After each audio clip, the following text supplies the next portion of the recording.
Hello and welcome back to my channel.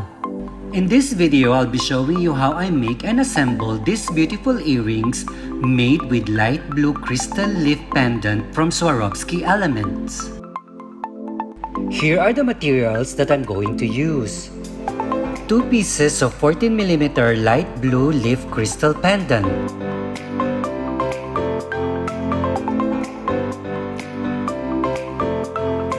8mm signature logo charm,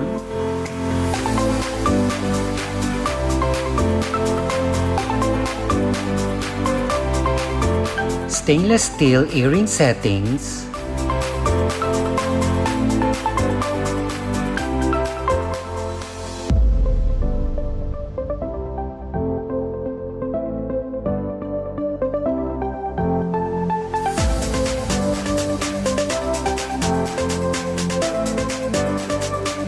crystal zillion chaton, and stainless steel jump rings.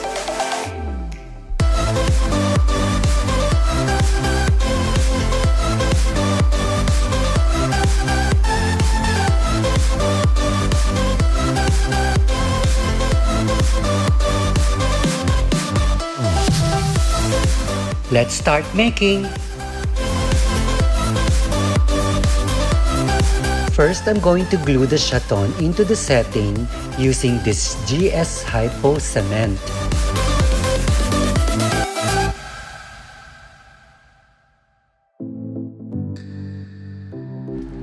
I usually leave this overnight for better adhesion.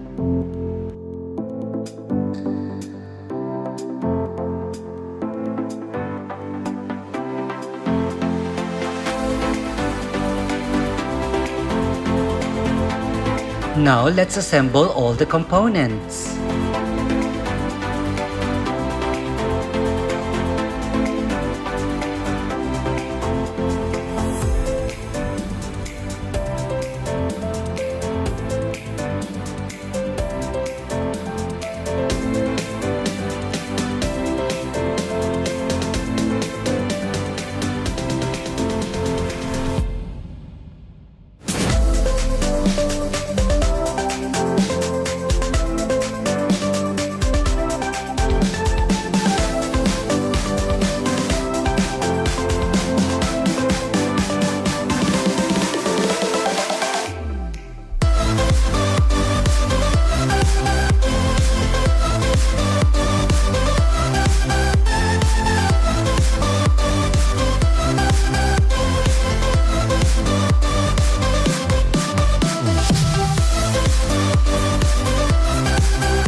This is very simple yet elegant that will definitely give you shine when you wear them.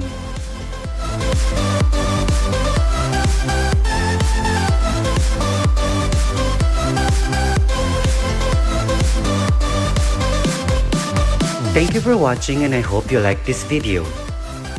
If you haven't subscribed to my channel, please hit the subscribe button and I hope to see you on my next video. For more collections and new designs, please visit my website at www.circlesbyjonathan.com. See you there!